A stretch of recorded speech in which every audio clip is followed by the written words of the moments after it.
Good afternoon or evening, as it may be. I'd like to first of all thank the foundation for the support and all the work, and Keitha Mills is back there. If we could have an applause for her and her fine work and the staff as well. Throughout the day, we've heard a lot about the strategies that we're using in order to better serve veterans and understand the military culture. Marshall, great presentation this morning about all of those aspects, and ultimately what we're working at is making sure that we transition our veterans not only into students, but help them with their careers, because it's a good thing for them and their families, but it is also a great thing for all of us because of the contributions that we know that they make after they get into those careers. But this evening, we're going to learn about an approach that is used, and certainly there are many, as we've engaged in this afternoon, but there's an approach that uses theater arts to help veterans come to terms with some of the emotional scars inflicted by war. Bruce Solheim, who's with us this afternoon, is a professor of history at Citrus College. He serves as a veterans advocate and will lead one of our panel discussions in tomorrow's program. Bruce is also a playwright and spent 6 years writing The Bronze Star, of which we're going to see a piece here, and was produced at Citrus College and just finished a 2-week run there. The play, which was directed by Neil Wise, tells the story of a heroic gay Vietnam veteran and his struggle to quiet the ghosts of the past and find acceptance, peace, and purpose in an intolerant society. The Los Angeles Daily News recently described Bronze Star as spanning the period from the Vietnam War to today's war on terror, and is a powerful cautionary tale dramatizing the sacrifices our soldiers made to preserve our freedom. This evening, Bruce and the play's directors are joined by a few of the actors, including veterans who performed the play and will reenact a scene for us. Afterward, we can hear how participation in this project has helped with their transition to civilian life. Now I have to warn you, first of all, that the scene depicts soldiers in the heat of combat and includes harsh language and mature content. But that reflects the realism that playwrights and actors aspire to create. But if you feel that anything in the scene might bother you, please feel free to step out for a few minutes and then join us to hear from our student actors about their experience, if you wish. So please do that. So now I'd like to turn it over to Bruce Solheim, who can introduce the directors and actors and tell us about this project. Bruce. All right, thank you very much for having us here tonight. It's our pleasure to be here, and I just want to say that this experience of taking a play from an idea in my head to put it on stage and then have veteran actors be part of it is like a dream come true. And it couldn't have been done without our producer, Sherry Brown, and our director, Neil H. Weiss. So I was going to have them say a few things before and make them or have them introduce the scene that we're going to do. So I'll let them say a little bit now. Thank you. Thank you very much. I'm thrilled to be here and to be a part of this experience. This has been an exciting event. About 2 years ago, Bruce came to me with this script, and he said, Sherry, I've never really written a play before, but I have this story that I've got, and I really think it needs to be in an active format. Would you mind reading it? And I run the performance end of the theater theater arts at Citrus College, so that's how we kind of connected. We also came on board at Citrus College at the same time. And so I read it, and it was kind of this epic at the time. And so I said, it's got a great story, a great idea, and I decided, I was going to hook him up with Neil Weiss, who's not only a wonderful director, but also a screenwriter and a playwright, and teaches also at Citrus College in screenwriting and camera acting. So we all got together, and I gave it to him, and over the last 2 years, we've had staged readings of it.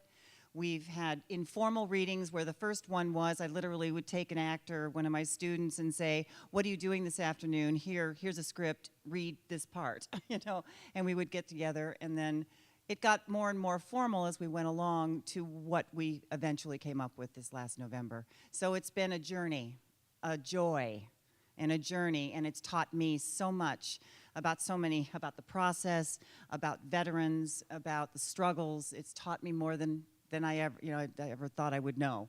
So I appreciate that knowledge and what I gained from that also. So with that, I think I'm going to turn this over to Neil, and he can talk a little bit about his process.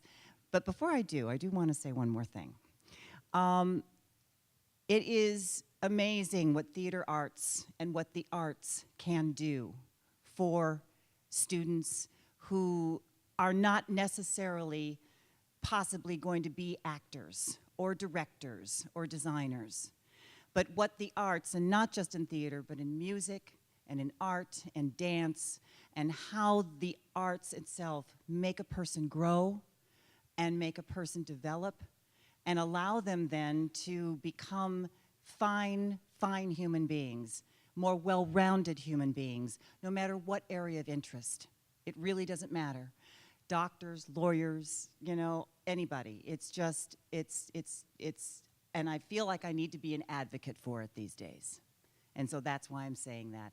And I'm very proud to be an advocate for the theater arts and for the arts in the community college system. So, thank you very much. I also would like to thank everyone for inviting us here. As you've heard, it's been a really amazing process. When I first was pulled into an office with Sherry and met Bruce for the first time and took a look at the script, I thought, okay, this is quite a journey we're about to embark on. And indeed, it has been. To talk about our process, which we should do after you see the scene, I think is a really vital part of it, because not only does material in Hollywood, some of it doesn't turn out so well, as we all know, but everything goes through a development process, as did this play. But also what's wonderful about what Sherry said and about getting our community college students, our veterans, participating in these types of artistic processes is it allows them to go through a process.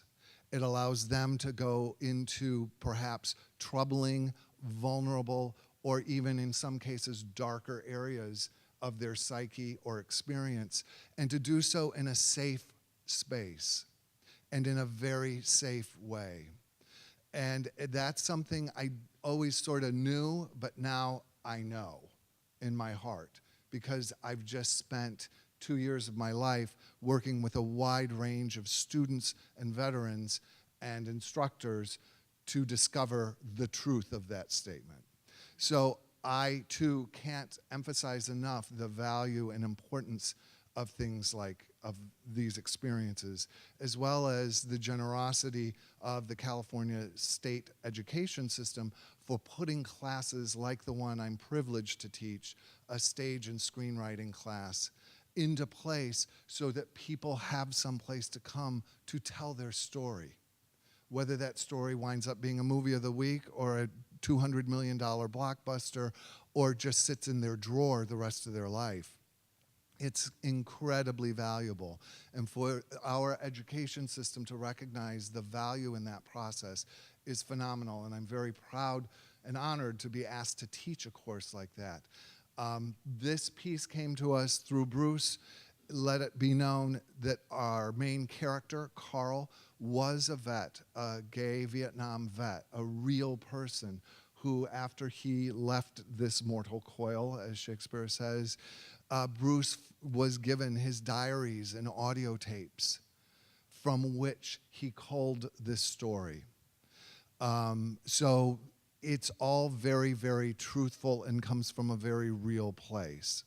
That's very important, I think, for everyone to know about what they are to see. The material itself, because it's a bifurcated story, deals with a group of Vietnam veterans in a vet center in East LA in the eve of 2001 of the 9/11 attacks. And then our main character, because of the war on terror that evolves, starts experiencing flashbacks to his own sort of 9/11 in Vietnam. And that's the part that was read dealing with sort of quieting or laying to rest his ghosts. So in our production, and the way Bruce so amazingly constructed was a little crazy, but you had two stories present on one stage at all times. You had the present and the past, and sometimes they interacted and overlapped, as they do in our heads, often. And then sometimes they were very separate. So what you're about to see tonight is a flashback to 1968 Vietnam. It comes near the end of the play. It's the sequence that happens right before the big firefight that goes down that doesn't have such great consequences. So I would like to reiterate that if this would be a hard R rating were we seeing a movie. So both Bruce and I felt to keep the truthfulness of the combat experience, we needed to keep that level of intensity there. So there is language, and there is sort of some physical violence that happens in the scene. So just so you're prepared for that. After you watch the scene, we'll introduce the four actors and hopefully open up and take your questions to them about what their experiences were working on the project and what it did for them. We have 2 veteran actors and 2 non-veteran actors. So without further ado, I'd like to go ahead and bring the actors out, and we can get going. You guys want to come out? Great. So if you want to just go ahead over there, guys get in place.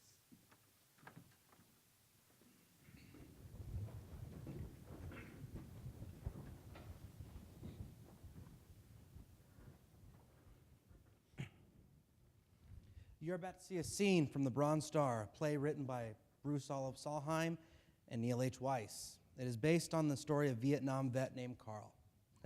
Oh, excuse me, I'm Philip. Philip Stafford. I was a loadmaster on the C-130s in Vietnam Air Force. I'm a character in the play. The play takes place at the East LA Vet Center in 2001 and in a flashback in 1967 and 1968. In our group at the East LA Vet Center, a lot of us are trying to make sense of the past so we can move forward. I can tell you, no matter what war, at the center, we are vets from Vietnam, Kosovo, the Gulf War. Coming home ain't what you thought it would be. Ain't no sense in going home. Jody's got your girl and gone. Ain't no sense in looking back. Jody's got your Cadillac. You like that? Yeah, it's I sing it when it gets too heavy in the vet center. Jody, you know, the thing is that I sing it because Carl had a lot to handle after his tour in 1968. That's what the play is about. His journey from the jungles of Vietnam in 1968 to the streets of East Los Angeles 2001 and the ghosts he has to lay to rest.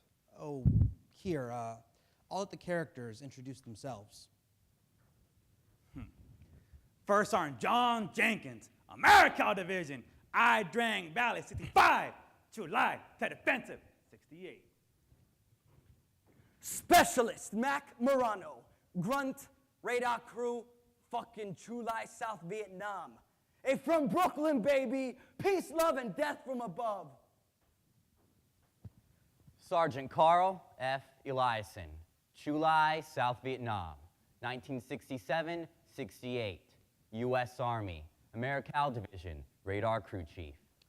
Carl knew his shit. Great guy and very misunderstood. He returned from Vietnam to a lot of resistance and rejection. Lots of us Vietnam vets had this experience, but with Carl, it was more than his fair share. See, he was different than many of us. He was gay. He was rejected by society twice, one for being a Vietnam vet and for being gay. Then he was rejected by his family. Triple rejection. Now, you tell me, who can take that? Like a lot of us returning vets, Carl had PTSD. The group at East LA Vet Center helped me with mine and was helping Carl too. He eventually opened up to us and told us the final confrontation he had with Jenkins and the price he had to pay. Flashback. Chu Lai, dusk, February 1968, the Tet Offensive. We hear Huey helicopters and coming and going and some radio chatter. What happened to Swanson?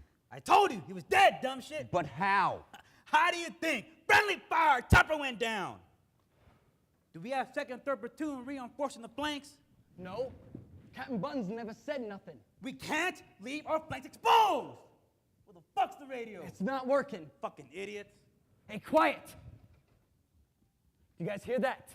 They stand still for a moment, then a very loud sound from the radar.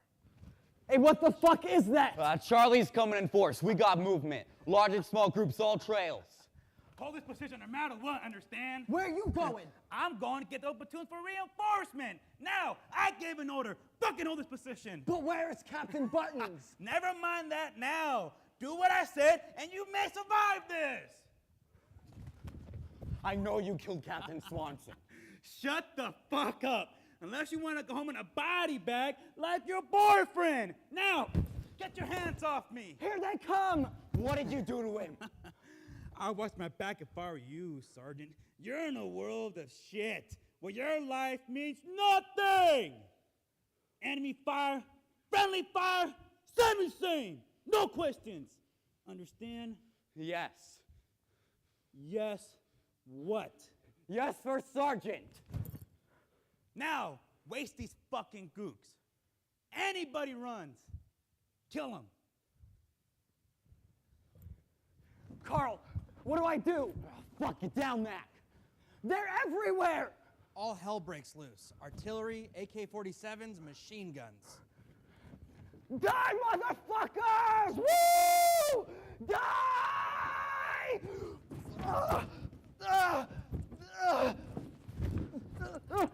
Fuck! I don't fucking believe this! The battle noise subsides. Stay still, Mac. I got you. I won't let you go. Fuck! Son of a bitch! I don't fucking believe this! Easy, man. You're gonna be all right. Don't fuck with me! How's it look? I told you. You're gonna be okay, Mac.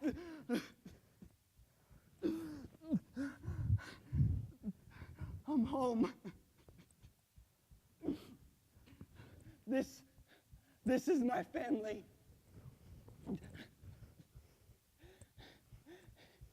It don't hurt no more.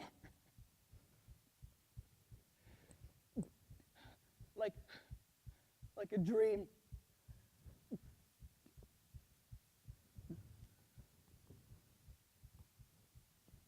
No. More like a nightmare. End of scene.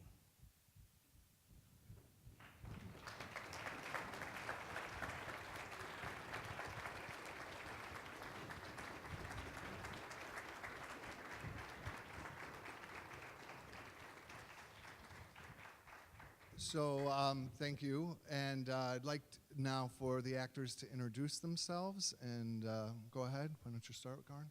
Hi, my name is Garin Markarian. My name is Nicholas Murphy. I'm Sergio Venegas. Anthony Vidalis. And we have a fifth. We have a fifth veteran who is also in the play. He's a Vietnam veteran, Frank Chavez, who we didn't do one of his scenes, but he's part of the big climax at the end as well. So, Frank, you want to introduce yourself? Thank you. My name is Frank Chavez. I'm a Vietnam veteran and Bronze Star recipient. I met Bruce at a stand-down meeting one evening, and he invited me to participate in the play, so I auditioned, and he cast me as the role of the older First Sergeant Jenkins. So some of our characters appear as young men in Vietnam and then circle back around in 2001 as middle-aged men. And this is a case where we were double casting, or I was casting an older version of the younger actor.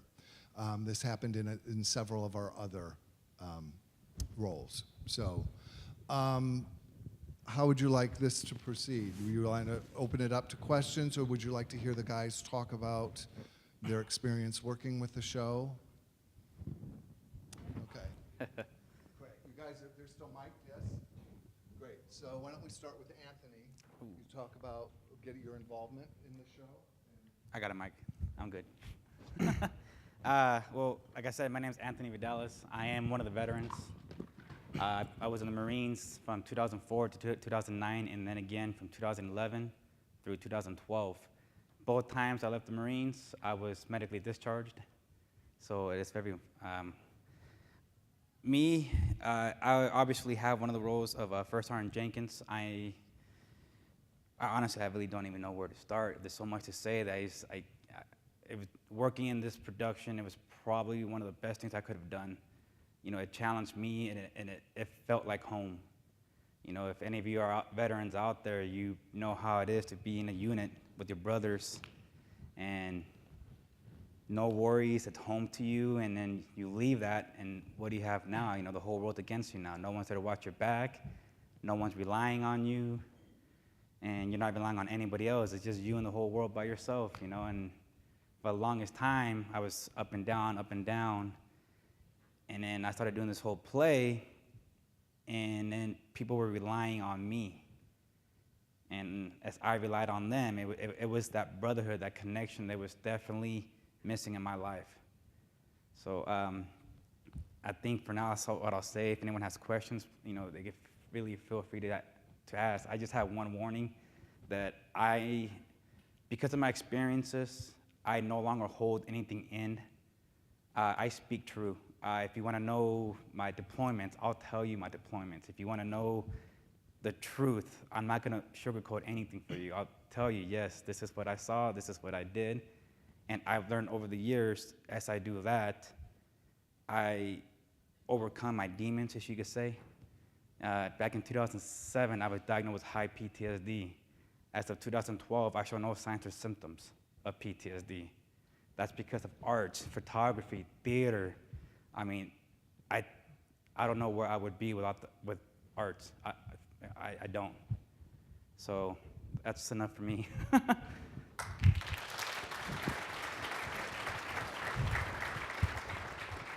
Again, my name is Frank Chavez. I'm a Vietnam War veteran. This play has been very personal for me because after I returned from Vietnam in 1969, I had to go to the East Los Angeles Vet Center to work out some issues that were happening with me and my family.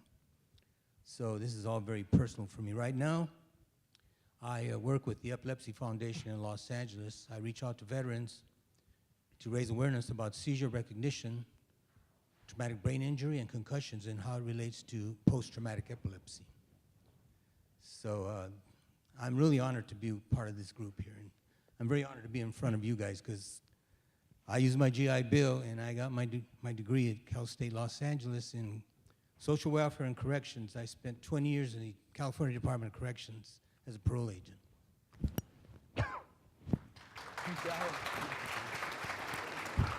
No, his mic. I'll hold it for you. Once again, my name is Garn Markarian. I have been at Citrus for 4 years now. I've been in the theater department, heavily involved in the theater department, all 4 years.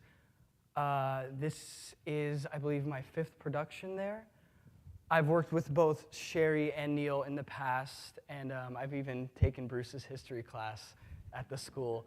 So yeah, like I said, I've been very heavily involved, but this production is nothing like I've ever done at the school or anywhere else for that matter, especially anywhere else. I was a part of one of the previous readings in the past, but to come and be in the fully produced production was nothing like that.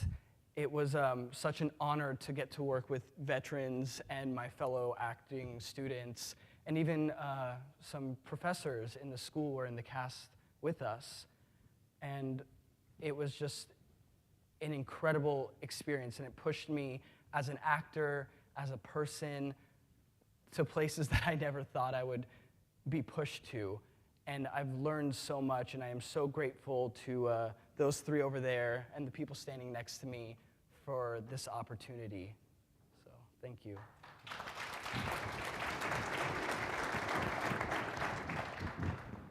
My name is Nicholas Murphy. This is wrapping up my third semester at Citrus College.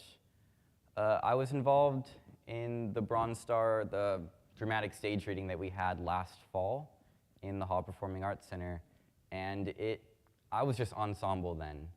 I was just glad to be a part of the program, and little did I know how much this play would have changed my perspective and just my whole being. Working in this show along with veterans and along with Bruce and Neil and Sherry, just so close with all of them, I really got to see a lot more of the outreach that our school is doing and how much they really care for all of the students. Getting this role, I never expected it. I'd never done a role this large before and a role so heavy. There's so much that's addressed and so much that is personal to myself. Just working on this show, there was a rehearsal where young Carl returns home to his family, and his father isn't even there to greet him. And his mother has a priest there waiting for him at home to confront him about the letters that she read in his footlocker that he wrote to another man, and another man wrote back to him.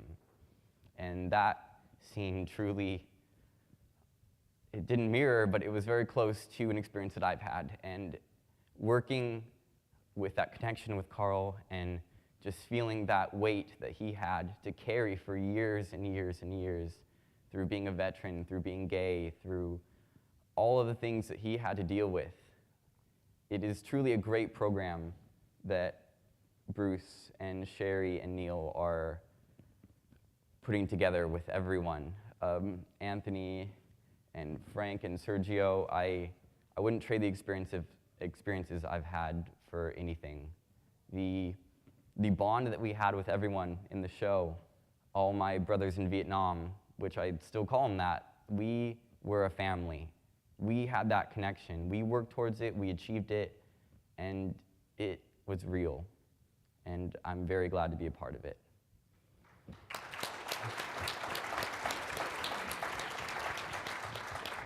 I'm Sergio Venegas. This is actually my third semester at Citrus College. I too am a veteran. I was in the United States Air Force from 2007 to 2011. I was a water specialist or plumber, AKA. But I loved my experience. I wouldn't trade it for anything in the world. I decided I wanted to go to school, and once I went to school, I realized that I fell in love with the theater program immediately at the theater department. And this became my first ever acting role performance, and I loved it. I loved the idea of the play itself, just for the fact being, not just for the military aspect, but also with the relationship with, the gay Vietnam veteran, because when I was stationed in the military, you did see a lot of that. You did see a lot of gay soldiers and airmen and sailors and Marines that were hiding because they couldn't be open about themselves. So in a way, they had to put another uniform on, not just their utility uniform on. They had to put their straight uniform on. And to see this play come alive and the hours we spent, I mean, I truly believe that it was a great experience for me and for everybody else here. I mean, I love everybody here that I worked with. Just such a great atmosphere. Neil and Bruce and Sherry, who really took a great direction with the play. And I couldn't ask for a better experience. With me, a lot of the things that I did as far as, for PTSD, I would never wish it upon my enemy. It's a serious thing, and it's a serious issue that it has been around for years, but now they've diagnosed it as PTSD, And for me, you know, a lot of things, like Tony was saying, you know, art, for me, it was stand-up. That was my therapy. Doing stand-up comedy was my therapy. Making jokes about stuff that had happened in my life was therapeutic to me, and doing it in a room full of strangers was perfect, because it was that feedback I got. And to do this performance was almost therapeutic was therapeutic as well, and I loved it, and I appreciate everything I learned today, so thank you.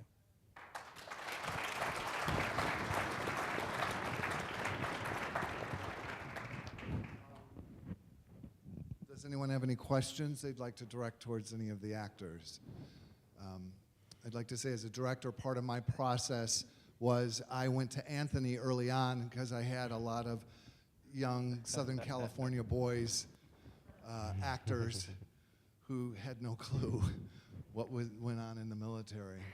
And I said, okay, Anthony, these are your men. And before every rehearsal, he put them through a boot camp. And there was the 6 or 7 of these guys, and Anthony was running around screaming, barking at them, shouting orders, and the other cast members would sit and watch. And then they'd come up to me and they'd say, can we do that too? Can we do that too? And sure enough, before long, we had 3/4 of the cast. The girls and the ensemble were out there trying to keep up with the guys, and they were doing all kinds of stuff. But I can't help but think we never could have gotten our non-veteran actors into that frame of mind without Anthony's help, and I've never actually thanked you for that. You're so welcome. thank you.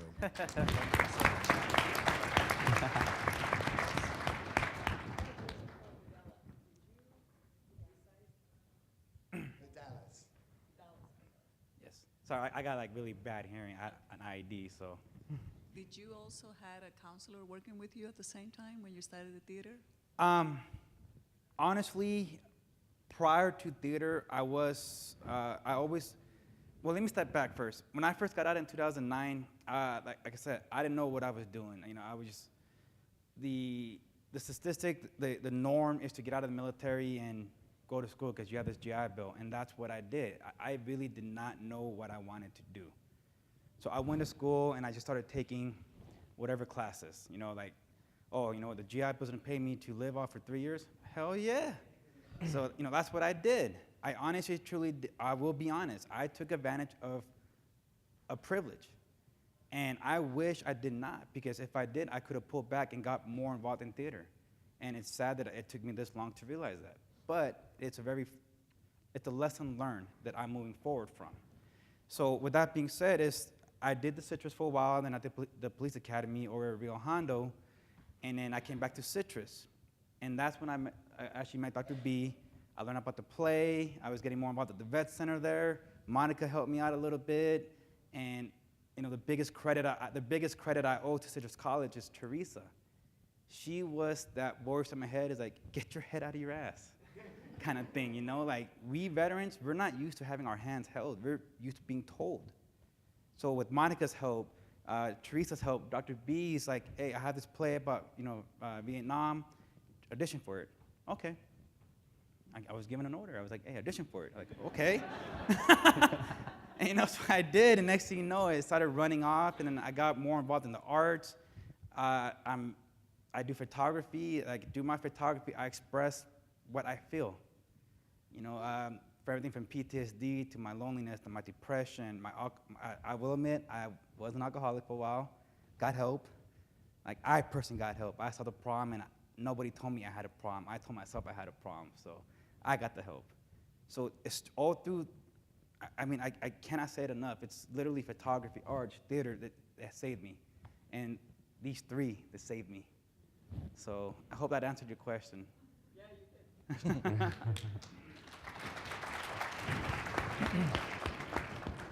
And one of you had mentioned about how your perspective had changed throughout the production.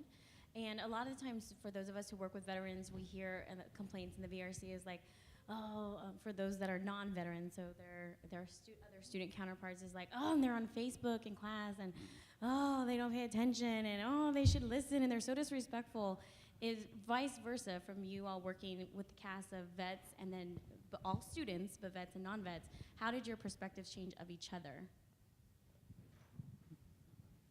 Well, you guys want to take it first? Yeah.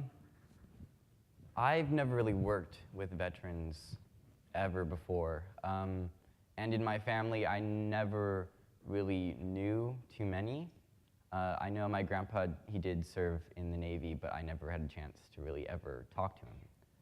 But I took the Vietnam War history class, and there were veterans in that class, and it was one of the greatest experiences ever, because they were feeding into our discussions so much. They had so much to offer.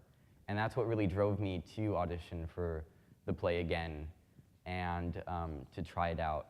And working with them, we'd go through rehearsal, and me being very unknowledgeable about anything military, any veteran process or anything like that, they would pull me aside. They'd just casually, we'd just have a conversation about ways I could improve, certain ways to say things, way to carry myself, how to treat the first sergeant or captain, just basic mannerisms and just knowing my place in this military world on stage. And they helped me out so much, and they're all very good friends of mine now, and I'm very glad to have been a part of it.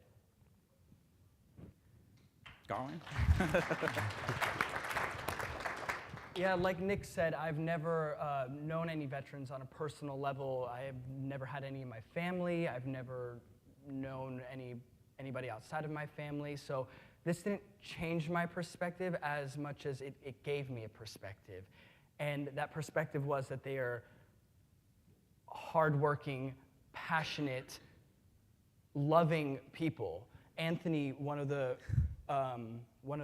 rehearsals, brought in his body bag from when he was overseas, and he explained to us that this body bag was his, and it had his name on it if God forbid he should ever need it.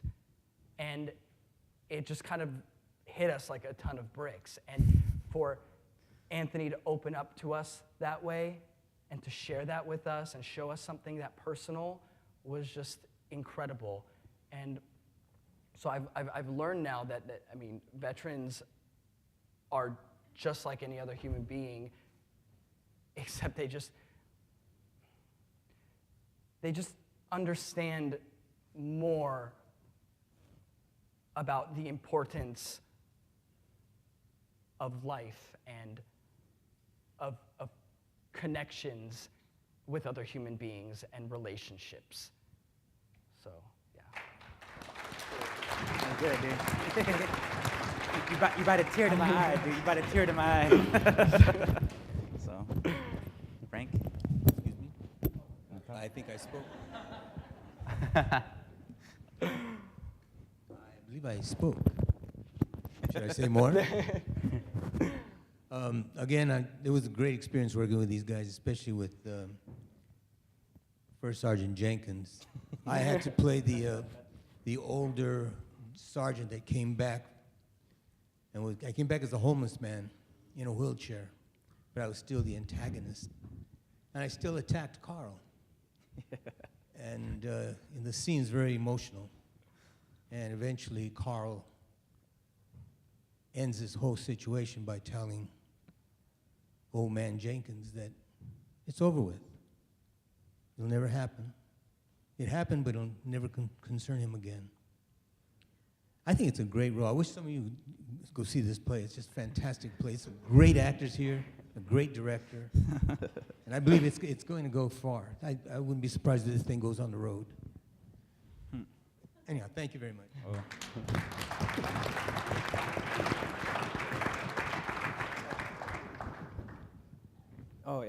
Yeah.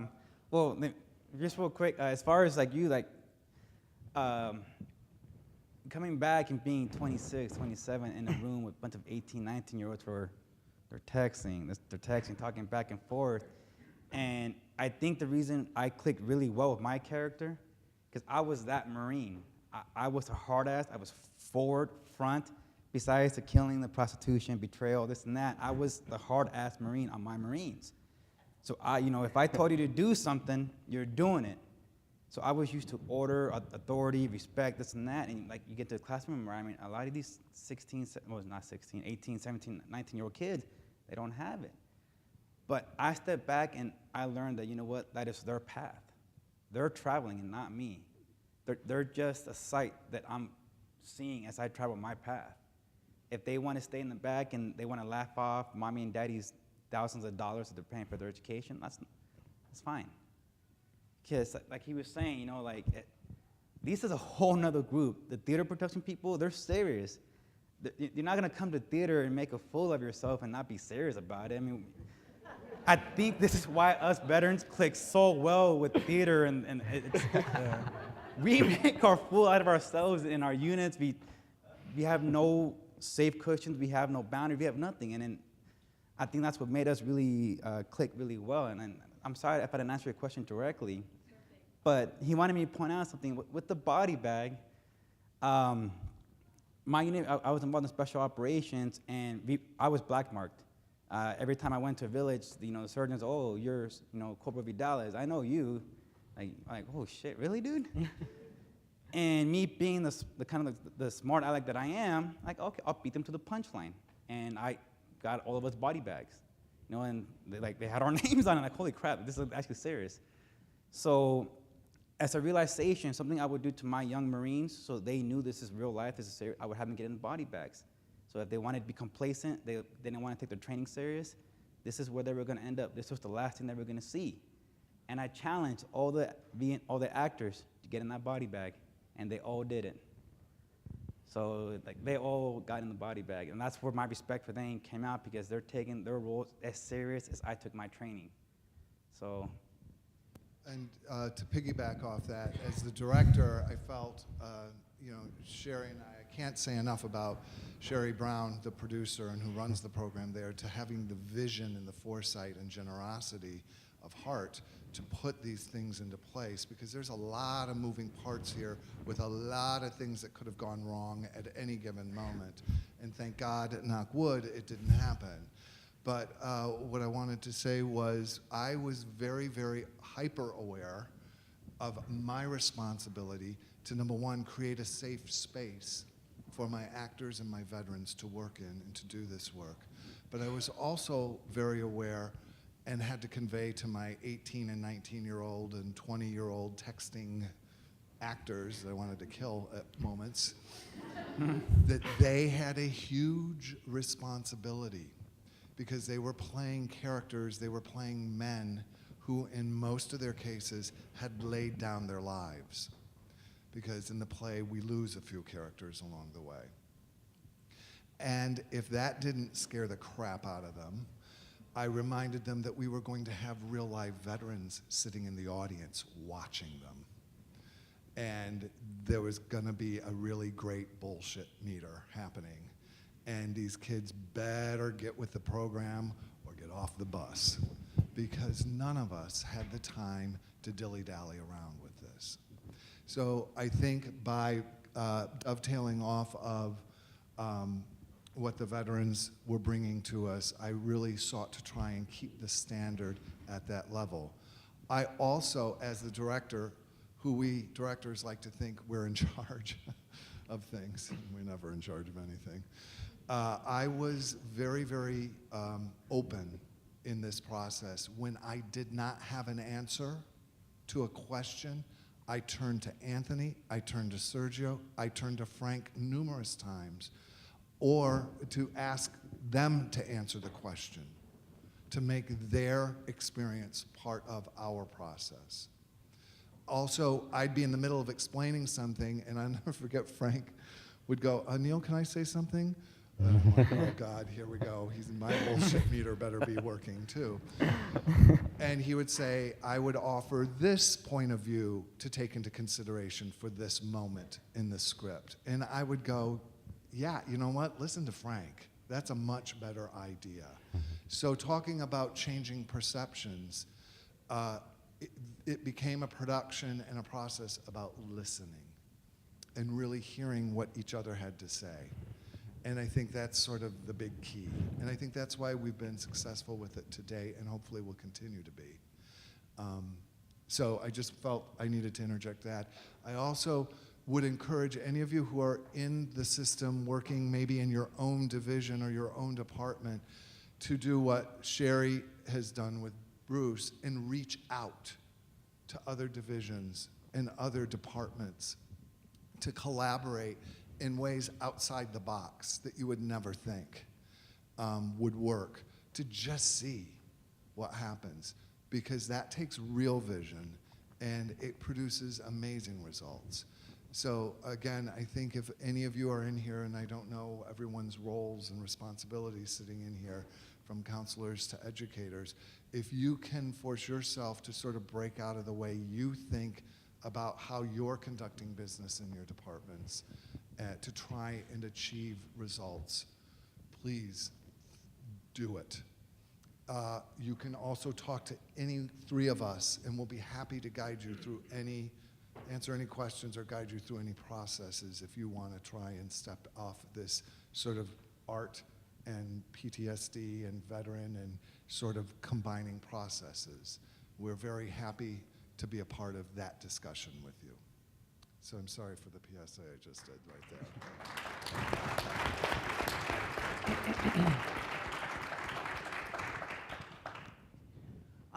Well, I want to thank you, and I want to thank all of you. You guys did just a wonderful job. Just a wonderful job. They literally were given yet another kind of rewritten script because we couldn't bring every actor. It was a cast of 35, I think, and so we couldn't bring everybody up, so they really kind of took it and took some of this material very quickly and got it done. You know, just real fast, I really want to thank the Fine and Performing Arts Division at Citrus College. They supported me and supported this production. Dean Robert Slack, the Board of Trustees, the President, Dr. Geraldine Perry, all of them were all on board with this, and you know what? We can't and wouldn't be able to do that without that kind of support also. The Veterans Center, totally there, donating some money to us for this production, you know, because it's, you know, with everything costing so much, and we wanted to make it and give it the best we could. So it was not just a combination of our spirits coming together, but we also commingled some funds to make this happen. So that was really, really terrific. I want to thank you so much for this opportunity. It was an honor and a privilege to be here and to present this scene to you and to show you the Bronze Star. So thank you so much.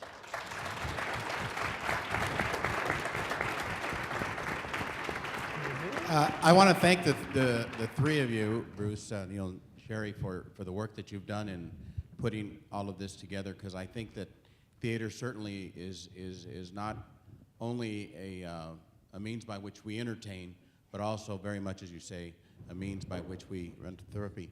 And I want to thank the five of you for the work that you've done on this, particularly the three of you, the veterans, because as much as we may find therapy in these things, I imagine that it is difficult at times to go through the process. So I want to thank you very much for your efforts. I haven't seen the play except the skit, but I'm sure that those of us that have not will certainly take the opportunity to do that very soon. So thank you very much. Sharon, I don't know if you wanted to add anything else, but hopefully you can hang around a little bit and chat with us in an informal way. Again, thank you. If we could have one last applause. Thank you very much. Real quick, we do have some production photos from the production that we did. We have them on that back table back there. If you wanted to see what the whole production looked like in, you know, when we did it in November. Again, thank you. I just want to say one thing real quick. As a veteran who had tremendous PTSD, I'm talking like bad. It was bad. I probably will never get this opportunity again to be around so many influential people that could impact veterans. My biggest thing I hope you guys leave here is not to hold our hands, to challenge us, push us. Because, like I said, a lot of us come back with PTSD, and some of it is hidden. Some of us hide behind it. I mean, I hid behind mine for the longest time, you know. No, I'm not an alcoholic. No, I don't have issues, and stuff happens. Challenge us to explore what we want to do, not what the normal is. Like I said, I came out and took advantage of the GI Bill, and I thought I wanted to do this, I thought I wanted to do that, and then halfway through it, I found out the hard way. So please challenge your veterans that you are around, whether you're a teacher, admin staff, or even in the VA. Challenge your veterans to better themselves, because when they're okay with themselves, when they respect themselves as a veteran and as a civilian, then they can move forward.